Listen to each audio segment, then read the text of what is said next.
Raw dogging reality, raw dogging reality, raw dogging reality, raw dogging reality, post nap version. Well, today we're going to talk about how not to break up with your girlfriend. Life. What? That's right.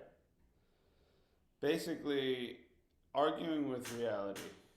Not arguing with reality. Not arguing with reality. Not arguing with reality. Not arguing with reality is a habit. So, what the fuck am I talking about? Have you ever been in a relationship and you're feeling really in love? Let's say it's a good relationship, basically, non abusive, and you have this intensity and then you just have to pull away. That's called your intimacy threshold. We all have intimacy thresholds. Maybe the other person's intergenerational trauma hits our intergenerational trauma. It's just too much to bear, or they just seem really annoying all of a sudden and smothering.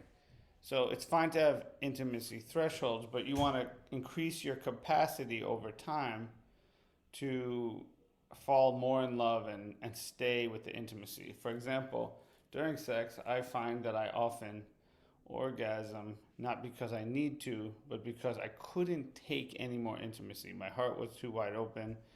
I was too in love, and something was scary about that, like I was going to be consumed. But over time, I still struggle with that sometimes, but over time, I realized that what I want is to stay in the experience, to stay in the, oh my God, life is really profoundly good. Like, we just don't want only that lantern consciousness of, like, oh my God, life is so special, only when we're having a peak experience like hallucinogenic drugs, sex, or like a really adrenaline rush type thing. We want to be able to increase our intimacy with life, even with ordinary mind, and make daily life more tantric. Tantra literally means, it doesn't have much to do with sex, the original definition. It means you kind of come back to life and fall in love with everything. In the tradition I have learned from, which comes from Rupert Spira and Francis Lucille and Jean Klein. Anyway, so what happens is people be arguing with reality, and they say like, "Ooh, I don't think I like being alive," but that's your life. You have to increase your capacity to be intimate with it, with which means feel all the feelings, be present with her when it's difficult. Oh, there's a pandemic. I'm going to keep with her. What is she teaching me? Oh, we seem to be living in global warring and warming times. What is life trying to teach me? I can't just get out of here. You know, the addict loves the idea of oblivion. If I could just get a few drunken hours and then sleep, or if I can just stay high or stay in the dopamine hit of like a porn world, then I won't have to deal with all the intensity on earth. But we are here to be in love with what is and thereby transmute it. I mean, using my wife as an example, I find her quite annoying sometimes. She knows this. I used to find her so annoying, there was no way that I could have possibly been with her. But then my heart was telling me it's safe to be here. Keep going. Keep working through the intimacy blocks. And I'm so fucking glad I did. It was the most transformative experience of my life. With life, the only way we break up is commit suicide, and maybe then we don't even go anywhere. So why spend so much time thinking that this isn't right? How about leaning into what's happening, and instead of thinking this shouldn't be happening, I shouldn't be here, I need oblivion, increase our ability to be intimate with what is?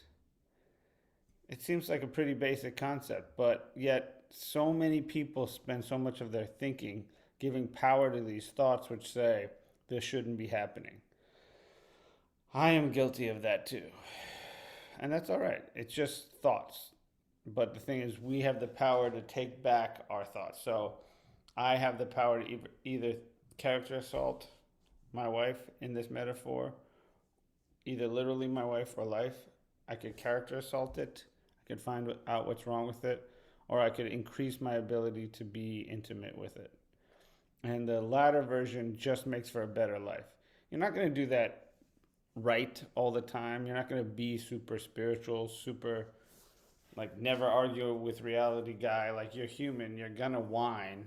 I whine, I complain, but it's just, can we stick with the situation without orgasming is actually a good metaphor. It's like orgasm consciousness is we just want to punctuate. We just want to get out. Maybe if we have some drinks at the end of the day, maybe if we do literally orgasm, or maybe if we just blot our consciousness out with too much food or too much scrolling, then we won't have to be here. It's like the period at the end of the sentence. But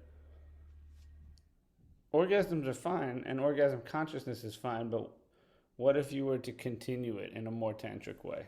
What if you were to keep exploring, keep being curious, keep being alive to what is, instead of trying to get somewhere better than here?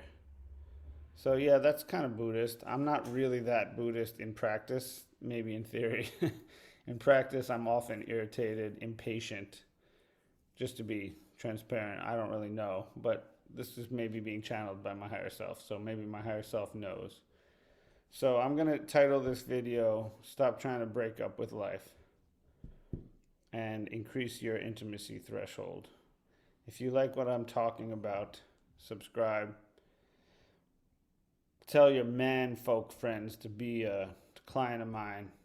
I got a lot of this higher self knowledge dripping past my ego, pouring waves of torrential higher self downpour on the man folk. This is a very weird metaphor. Very, very odd.